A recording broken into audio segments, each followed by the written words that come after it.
The ranch had stood longer than most men's memories, its weathered beams leaning into the plains as if bracing against time itself. The house was old, stubborn, and scarred, much like Ezra Cole. He stood on the porch with his boots planted wide, the wood creaking beneath his weight, the smell of dust and dry grass rising with the evening wind. 70 years had carved him down to essentials: bone, will, and silence. His hands were thick with veins and calluses, knuckles swollen from decades of rains, tools, and guns. The land had taken from him as much as it had given, but it had never broken him. The sun was sinking low, staining the sky in bruised colors of red and rust. Cattle lowed in the distance, uneasy. Birds had gone quiet. Ezra felt it before he saw it. A deep vibration, traveling through the soles of his boots and up his spine. The earth did not shake often out here. When it did, it meant something was coming that could not be ignored. He did not reach for the rifle leaning against the porch rail. The first step came slow, deliberate, as if the thing approaching understood the power it carried. The second step followed, heavier. Dust lifted in soft clouds, glowing briefly in the dying light. Then she emerged fully from the horizon, her form rising above the tall grass like a moving cliff. The giant bride. Stories had reached Ezra long before she did. Whispered rumors carried by traders, terrified accounts from towns that had barred their doors and rung church bells until their hands bled. They said she was born wrong, grown too fast, too large, too strong. Some claimed she crushed men without meaning to. Others said she had been promised to kings and monsters alike, traded and rejected until she vanished into the wild. Every story ended the same way, with fear. Ezra watched her walk toward him, her dress a pale contrast against the darkening land. The fabric clung awkwardly to her massive frame, torn slightly at the hem, dirt-stained from miles of travel. A veil hung loose over her shoulders, more symbolic than practical. She did not look monstrous to him. She looked tired. When she stopped before the porch, the ground settled. The air felt thicker, heavier.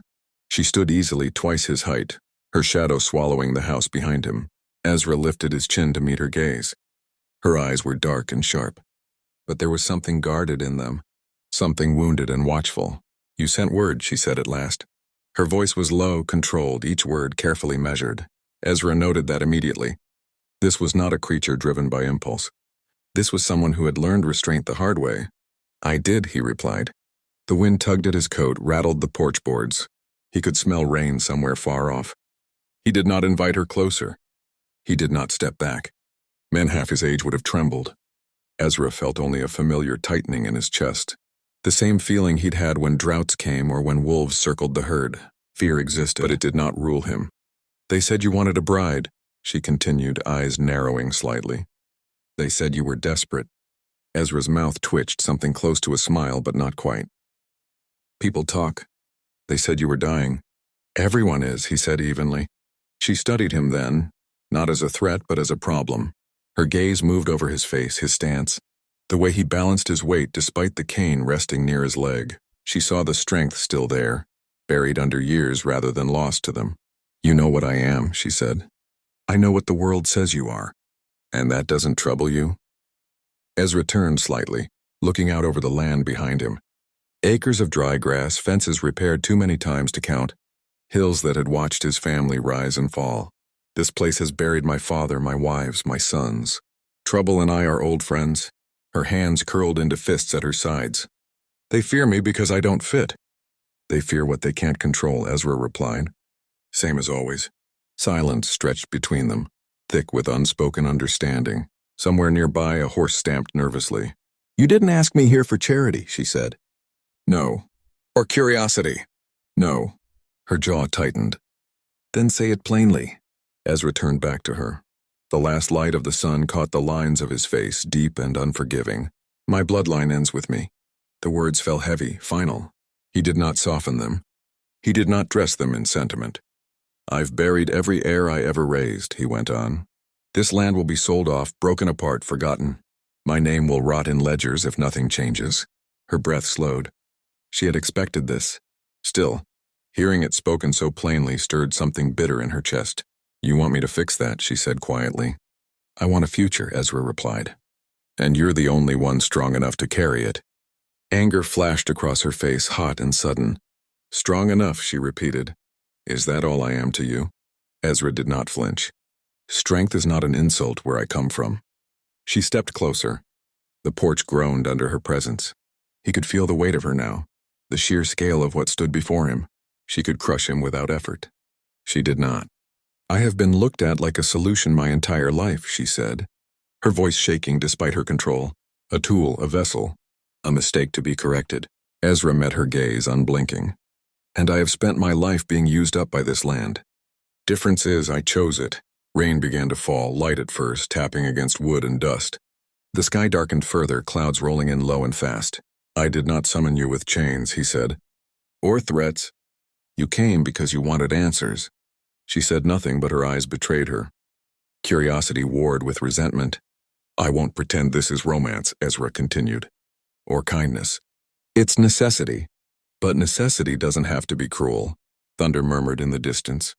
The giant bride looked past him at the house, the land, the future he clung to with such fierce resolve.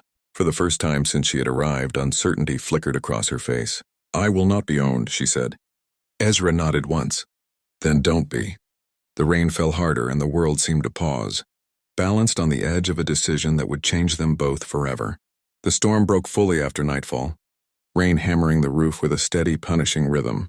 Water ran in narrow streams off the eaves, darkening the ground around the house until the earth smelled rich and alive. Inside, the ranch house felt smaller than it ever had, its low ceiling and narrow beams pressing inward as if aware that something immense now occupied its heart. The giant bride stood just inside the doorway, shoulders angled awkwardly to avoid the frame. Lamplight caught in her hair, turning it into a burnished shadow that shifted with every movement.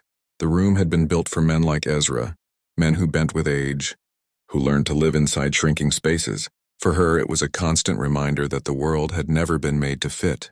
Ezra closed the door himself, pushing it shut against the wind with a firm, practiced motion. The latch clicked. It was not a prison sound, but it echoed all the same. He turned slowly, leaning his cane against the table before lowering himself into a chair.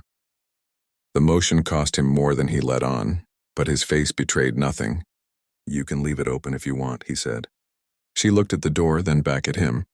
I don't run from storms. Neither do I. Lightning flashed through the window, briefly illuminating the room in stark white. The walls were lined with old photographs, faces frozen in time, men and women who had once believed they were permanent. Her eyes lingered on them. Wives, sons, ghosts. They all belonged to you, she said. They belonged to themselves, Ezra corrected. They chose to stay. She moved further inside, each step careful, controlled. The floorboards creaked under her weight but did not break. That seemed to surprise her. She had grown used to things failing beneath her. You talk about choice, she said, lowering herself to sit on the floor rather than the furniture. But choice is a strange thing when the world closes every door except one. Ezra watched her closely. I know something about narrow paths. She laughed quietly without humor. No one ever asked what I wanted. They only asked what I could provide: protection, fear, heirs, power. And what do you want, he asked. The question hung in the air, heavy and unfamiliar. Outside thunder rolled closer now. She hesitated. I want to stop being looked at like a fate someone else gets to decide. Ezra nodded slowly. Then decide. Her eyes snapped to him. You make it sound simple. It isn't, he said. But it's yours. Silence followed. The lamp flickered as wind pushed against the house. The rain softened slightly as if listening. You know how this looks, she said after a moment. An old man asking something irreversible. From someone who will outlive him by decades, maybe centuries. Ezra did not deny it. I won't pretend this is fair. Fairness matters, she replied. It does, he agreed. But survival matters too. She leaned back against the wall, folding her arms. Her size made even that simple. Motion looked powerful. And after? When your future is secured and your name is safe? Ezra's eyes darkened. Then I become what I've always been. Temporary. She studied his face, searching for deceit, for hunger, for fear. She found only resolve and something quieter beneath it. A man already making peace with his end.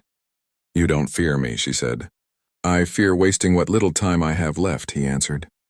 Another flash of lightning cut through the window, followed by thunder that shook the house. She flinched despite herself, then steadied. Ezra noticed. You've been chased, he said softly. Hunted, she corrected. Then stay tonight, he said, not as an answer, just as shelter. She raised an eyebrow. You'd trust me under your roof without a promise?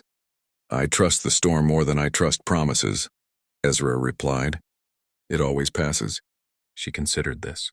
Slowly she rose, careful again not to strike the ceiling. She walked to the window and looked out into the darkness, rain streaking the glass like restless fingers. The land stretched endlessly beyond, wild and indifferent. If I do this, she said without turning, everything changes. Ezra joined her, standing beside the table, close enough that she could feel his presence without him imposing it. Everything always changes, he said. This way at least it means something. Her reflection stared back at her from the glass. Too large, too different, too alone. For the first time, the thought of staying did not feel like surrender. The storm began to ease, thunder rolling farther away, rain thinning to a steady whisper. Somewhere beyond the clouds, dawn was already forming. She turned to face him. I won't be hidden. I wouldn't dare, Ezra said. I won't be silenced. I need a voice stronger than mine, he replied. I won't be remembered as a monster. Ezra met her gaze, his eyes steady. Then be remembered as the beginning. The words settled between them, heavy with consequence. Outside, the rain slowed, and the first pale hint of morning pressed against the horizon. The giant bride exhaled slowly, a breath she felt she had been holding her entire life. The choice was not easy. It was not clean, but it was finally hers. And as the night loosened its grip on the land, two lives stood at the edge of something irreversible, no longer bound by fear alone, but by a future neither of them could yet see.